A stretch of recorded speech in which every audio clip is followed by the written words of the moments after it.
thank you for coming. There are a few seats dotted around if anybody does want to squeeze in and be able to have a little seat.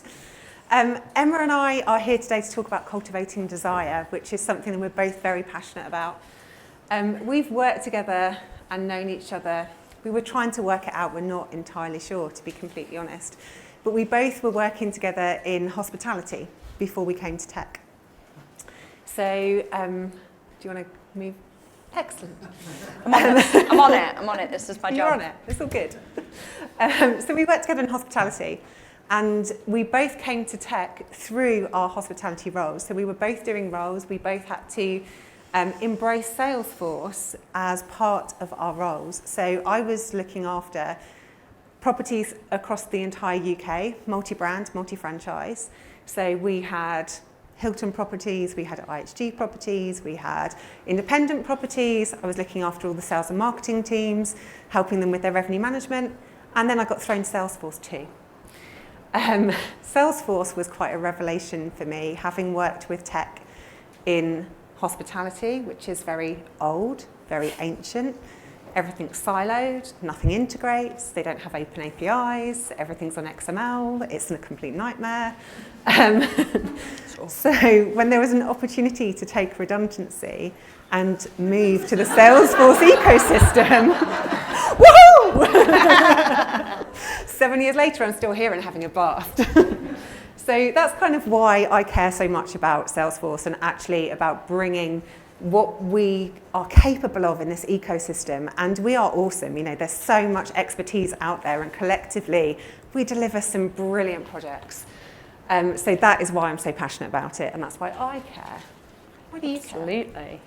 So I met Tracy as she was on the redundancy list, and I was introduced to her by somebody I worked with while I was at IHG, and I was a global product manager for a product that was built on top of Salesforce, and kind of hung around doing that for a bit, and then decided that actually was a bit fed up of working for the corporate machine, to be fair, and decided that I really, at that point, was about to either become a product manager of something that wasn't built on Salesforce, or I needed to go the Salesforce route. So I was like, right. So I rang Tracy and said, what do you think? And she went, yeah, take the jump. So now we're both... Come to World Tour and let's chat about it. Absolutely. So we're now both independent consultants under the banner of Hazeldean Solutions, and Tracy continues to work with hospitality, and I now focus on non-profits. Some of my non-profits are here today, which is awesome, and I also lead the Midlands non-profit user group. She's also brought me to that dark side as well and taken me even further away from hospitality, and now I have 2 non-profits as well. Yeah. So, Tracy, desire. Saucy, isn't it? That's why everyone's here, isn't it? You just wanted to know what on earth we were going to talk about. So for me, desire is a real kind of evocative subject, because for me there's 2 types of desire.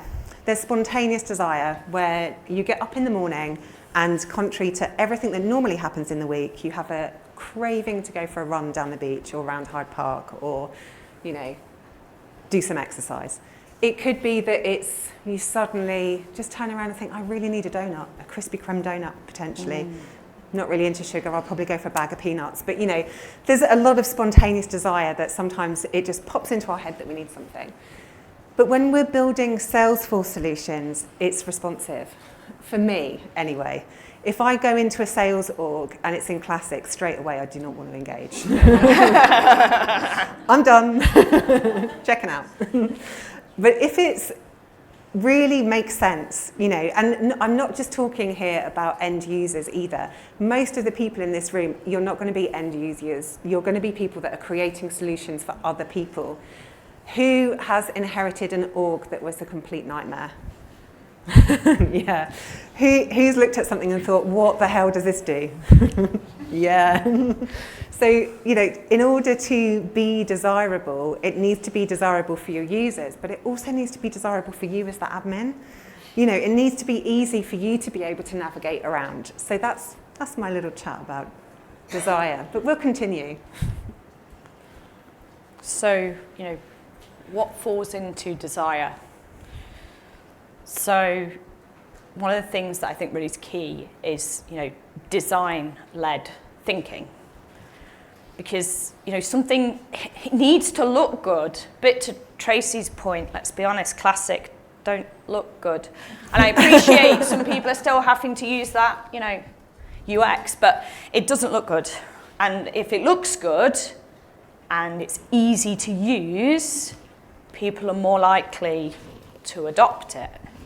So, really thinking about making sure that the design is good, even down to just little things like making sure that fields on a page layout are in a logical order, because people don't.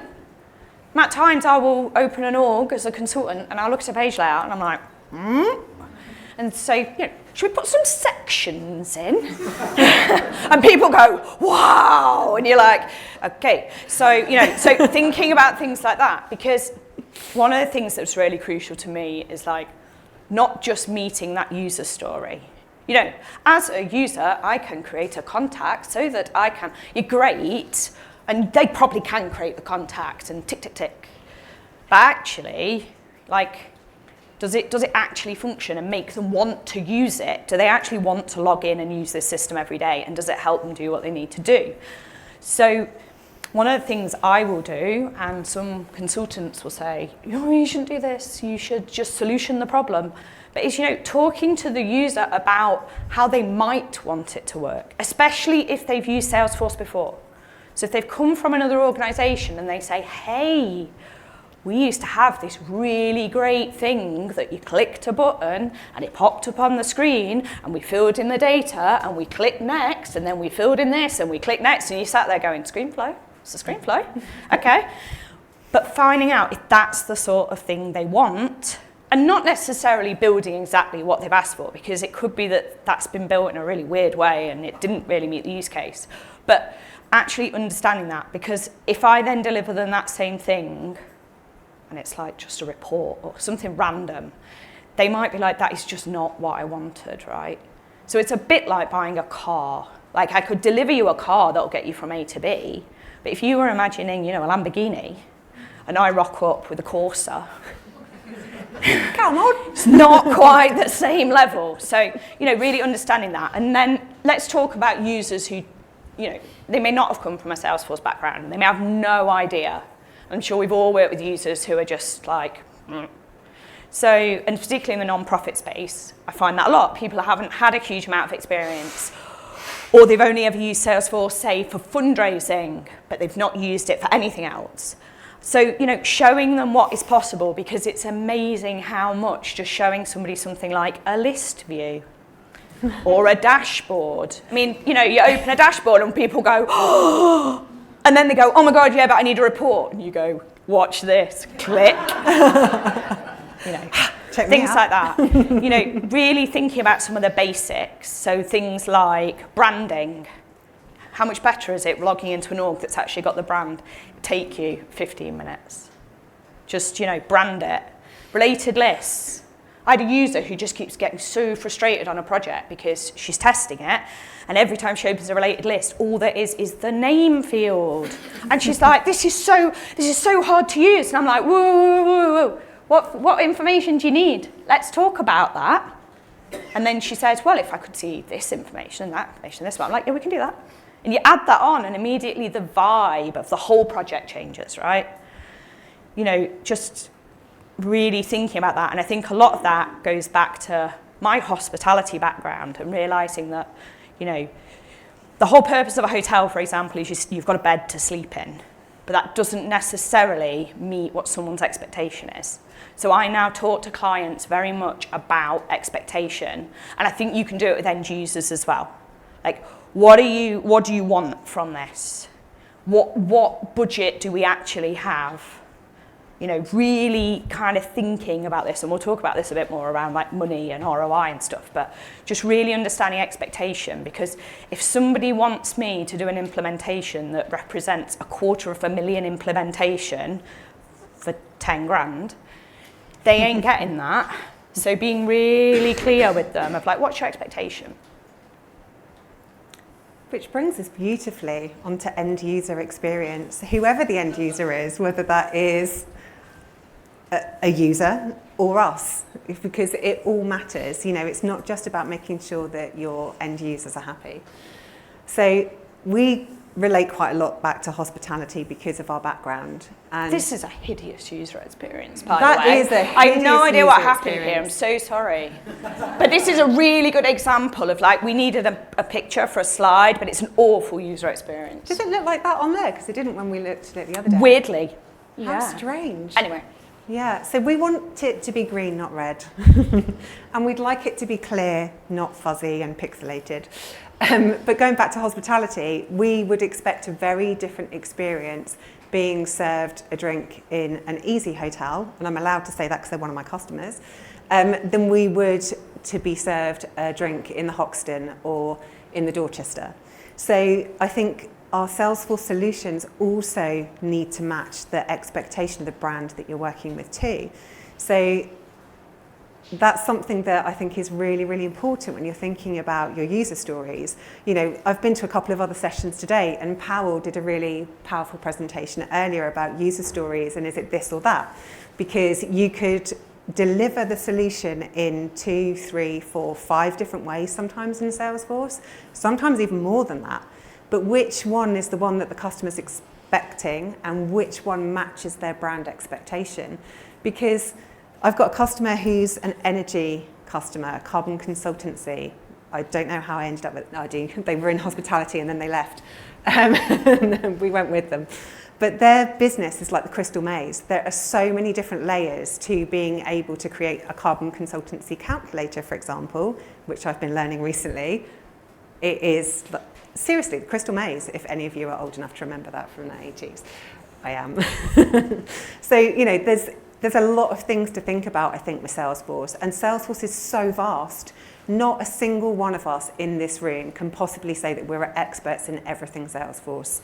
It's too big, it's too much, and I think days like today are so brilliant because you get to meet other people. You get to make relationships with people that have experience in areas that you don't have, or might be able to look at something with a completely different mindset than you do.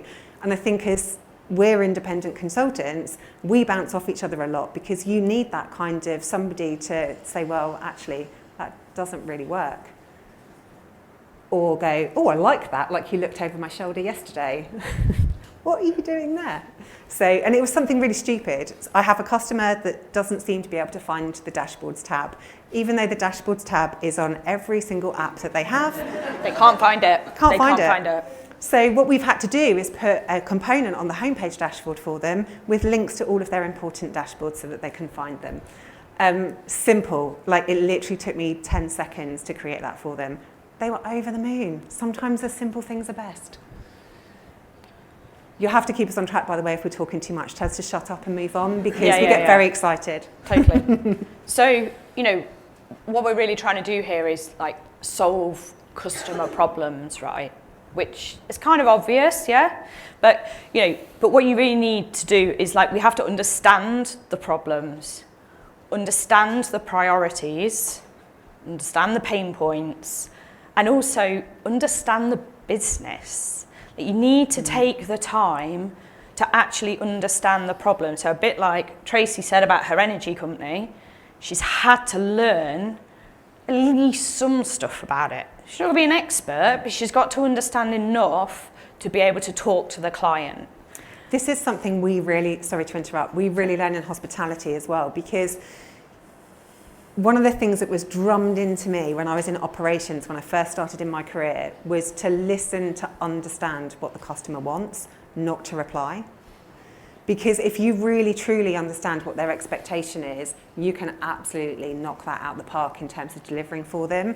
And in hospitality, you're only as good as how your customers are rating you. You can think you did amazing, but if they thought you did shit, then I'm sorry, but you're in trouble. Absolutely.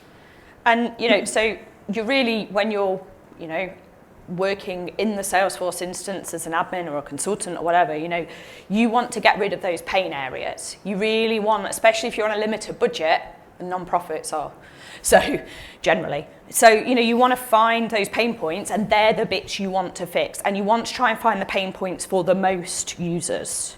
And then figure out, can I actually resolve that?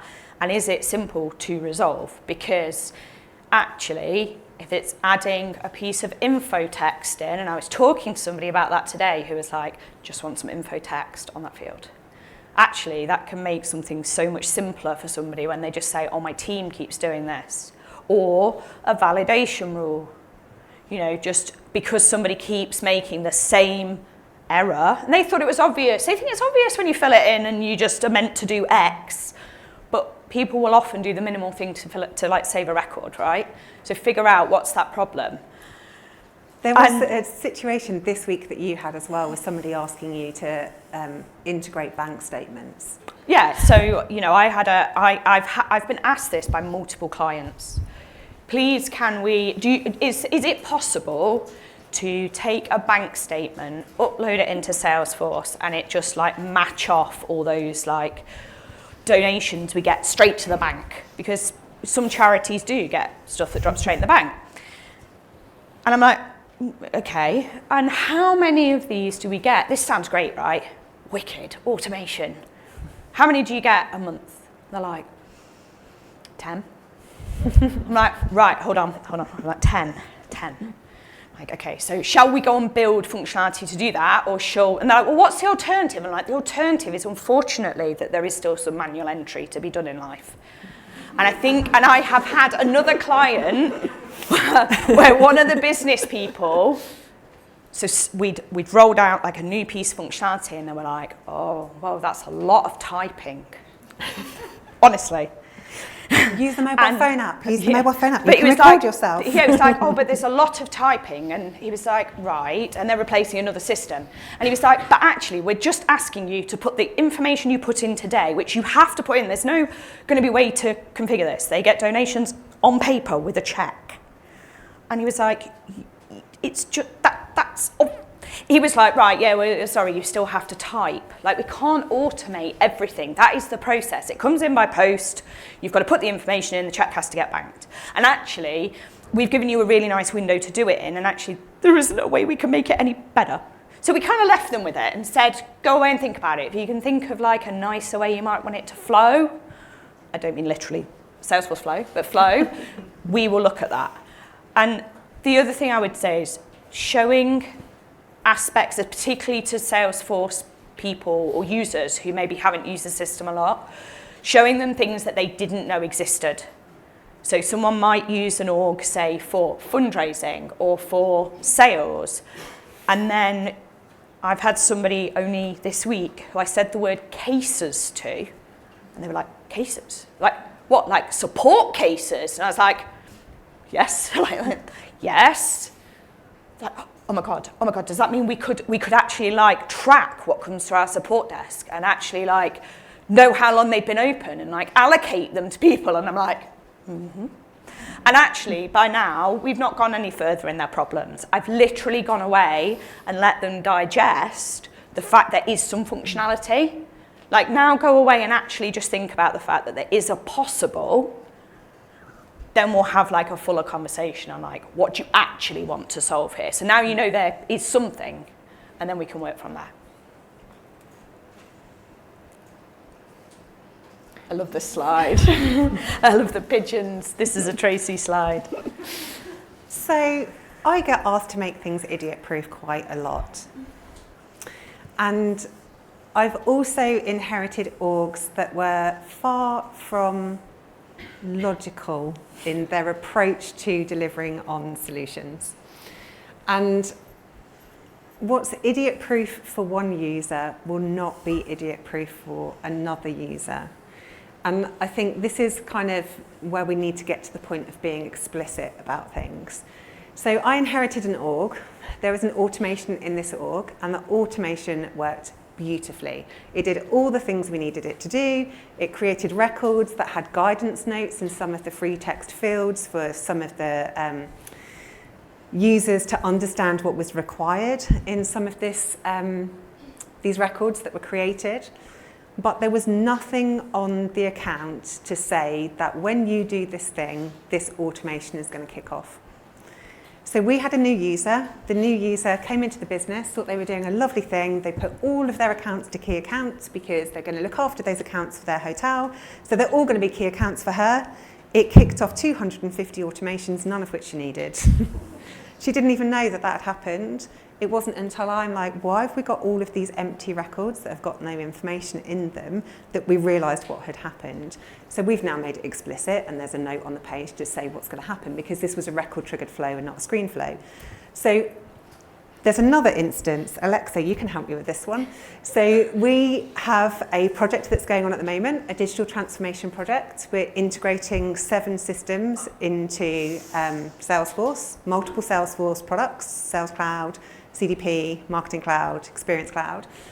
We're working with some developers, a whole bunch of developers, because it's such a big project. One of the developers he had a retail background. This is for a hospitality customer. He wanted to match every single transaction that was going through our finance system back to what had been pre-ordered by the customer. I understand that in a retail scenario, because generally something is either going to be purchased or it's not. But if you're in a restaurant and you're booking a birthday party for 50 people and you've ordered 10 chicken, 10 fish, and however many vegans and vegetarians, I've forgotten the number I said, so now I can't add up. Something on the day is going to change. Well, I want dessert now. You didn't pre-order that. Oh, I'm sorry. I thought you were on a diet. You're not on a diet still? Clearly not. So, so where's my dessert? Sorry. Can we order dessert now? Yeah, I can get you a dessert. Brilliant. I've got food envy, because your main looks better than what I've ordered. So things change when you're in hospitality. You know, you're not going to have exactly on the day what was pre-ordered.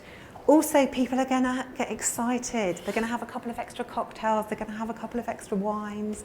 So trying to match back what happened on the day to what was originally pre-booked is just a disaster, because we don't need that level of automation.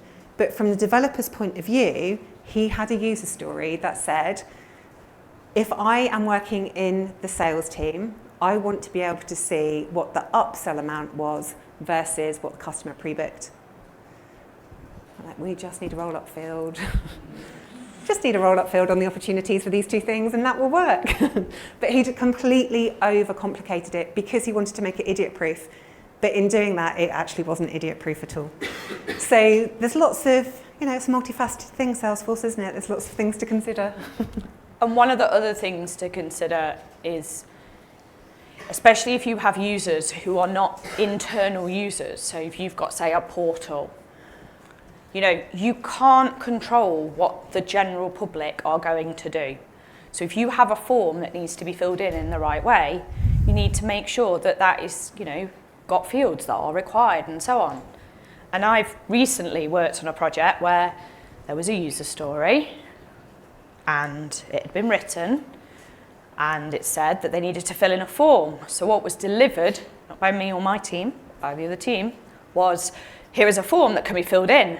And on that form was a field that quite clearly said, other, and then said, if other, please provide information. And it was very important that this other information was provided. But actually, they didn't do any sort of formatting to make sure that if they selected other, that field got filled in. And when we went back and said, that's really important, they were like, yeah, but the user story just says that they need to fill in the form. I was like, yeah. But at the end of the day, particularly with external people, we can't even train that. So you kind of have to think about how is somebody, and the best testing you can do around that is either get real people to do it or do the most difficult things that somebody might try and do to a form and see what it does. Because at least then, especially externally, you can see what the outcome is, and actually that can, not to say prove a point, it's a bit harsh, but you can kind of say, yeah, but if somebody does this, this is the output. Sometimes as well, you actually need to get the people involved that are going to be using the system. How many of us have to deal with the stakeholders that are leading the project, but actually they never do the do. So if they don't ever do the do, how are they going to know what there's a lot of nods going on around the room. You're like, yeah, we've done proof of concept in UAT, and then we give it to the people that are actually going to do it, and they're like, that doesn't work. So, there's a lot of things to think about. Language is another one for me. So we're working at the moment on one of our projects with people that are across Europe and the States. We're delivering for people that are in the UK, in Dubai, in America. They all have different language that they use. So even something as simple as, do we call this object restaurants? Do we call it venues? Do we call it sites? Is actually really important so that it doesn't get lost in translation across all of those different areas. So yeah, this idiot proof. I heard the phrase today for the first time, make sure that it has business acceptance, not just user acceptance. Yeah. So once you've done your user acceptance, make sure the business that actually can look through it and go, yes, that is right. Not just it ticked all the user stories off, because actually the business might look at it and say, actually, there's fundamentally a challenge in there.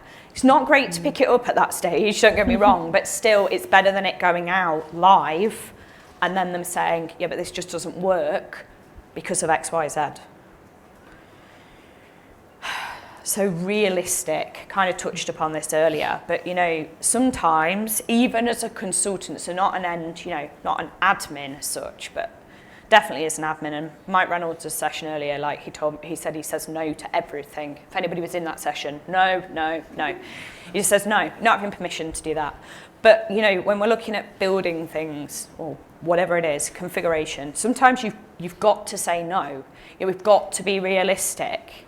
The client has to consider the budget. There is no point starting a build that is definitely going to take 10 days with a budget of 1 day. Because we are just going to waste money. We are literally, at that point, pouring money down the drain because we're never actually going to deliver anything useful. So why don't we do something useful? So, okay, I had a client come to me who said, I have a day left. This is the level we're talking about, some of the non-profits. I have enough for 1 day. What shall we do with it? And she basically sat down and figured out all their priorities, and then we looked through it and we said, well, actually, in a day we could do A, D, and G. And she was like, and I was like, what's the priority order? And she was like, well, actually, start with G, and then A, and then D, or whatever. So, actually being realistic and then looking at that ROI. So back to the point about uploading, the transactions from the bank. Is that the best return on investment, or is the best return on investment actually Sally in finance inputting those? Because actually, Sally in finance inputting those appears at the moment to be the winner. And also just really managing expectations, right? Like a solution doesn't need to be mediocre. Back to Tracy's dashboard thing. She did blow my mind that she could do this, mainly because it looked really, really nice.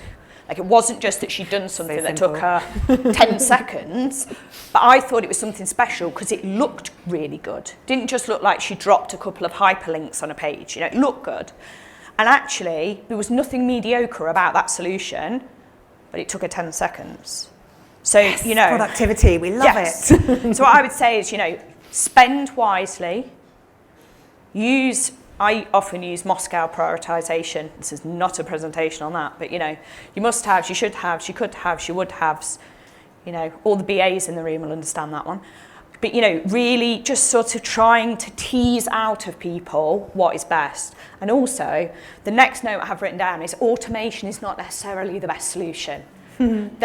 I feel there's become a more, I'm going to say, almost obsession over the past year of making everything automated. It all should be automated, especially at leadership level. Everything should be automated. Well, great, but what a task that gets done once a year should just be, you want to build a whole project around that, or should we just get somebody to data load it? Think about it. It's working out what's real for the customer as well. I've had a tiny customer recently, 7 hotels in London, that have, and this is not GDPR compliant, have been managing their entire sales focus across their entire team on Google Docs. Brilliant. We've just done a Salesforce install. It's blown their mind. Inline editing in Salesforce, their emails syncing automatically through Einstein. They're like, this is amazing. I didn't know this could do all of this stuff. And I'm just like, we literally have not even scraped the surface. So they had quite a tight budget, but they wanted to be able to evolve how they're doing their business. And we were able to do that with very few days in terms of what we delivered for them, because it was just such a basic use case. But that's what they needed to start with. Once they've got then all the foundations, once they've got the team really engaged with the system, once they can see it adding value and improving efficiencies, that's then when they'll be ready to innovate and to build up. But Steph met one of the guys from there at another Salesforce event, and she was just like, I don't think he likes Salesforce yet. I think he's a bit scared. I was like, yeah, well, it's quite a big change for him, and he's very indoctrinated in his ways of working. Yesterday, he's just like, oh no, Tracy, we can't take you out of the system. We can't end your admin license, because then what happens when I need help? I'm like, well, you've run out of licenses, so we need to end date my license. My project now is done. But here's my managed service contract if you'd like to do that. Exactly. And also, this is where my kind of analogy of the car, right? Like the Corsa and the Lamborghini, that's where it totally falls down. That's why it's a dreadful example, because unlike the car, if you buy the Corsa, right, you can't turn it into a Lamborghini. I don't think that's possible. With Salesforce, but with Salesforce you can, right? So you can go for that nice foundational, and you can build on it, make it nicer, make it do other stuff. Mm-hmm. But with the car, you can't. Just expect the unexpected. I love this picture. So cool. So Emma had a client recently that was absolutely adamant that they were on MPSP. What were they on? Non-profit force. Their org was born in 2006. For any developers in the room, it's built on S controls. If anybody understands S controls and wants to come talk to me, please do. So they basically built an org. They've used it as a glorified address book. We're sure they'd got MPSP, and I will be completely honest, and this was totally my fault, right? I should, and I now will, I should have said, just give me access to a dev box so I can just have a quick look before. But they were, yeah, we've got MPSP, and I was like, they're so sure of themselves. They know they've got MPSP, it's all great.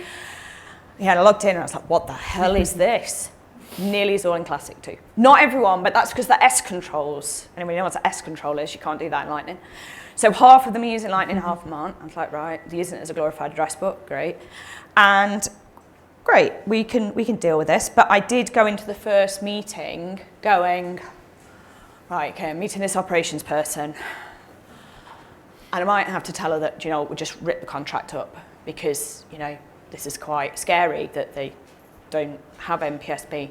But actually, she was pretty cool about it. And we don't think actually non-profit force is doing much, it's just sat there.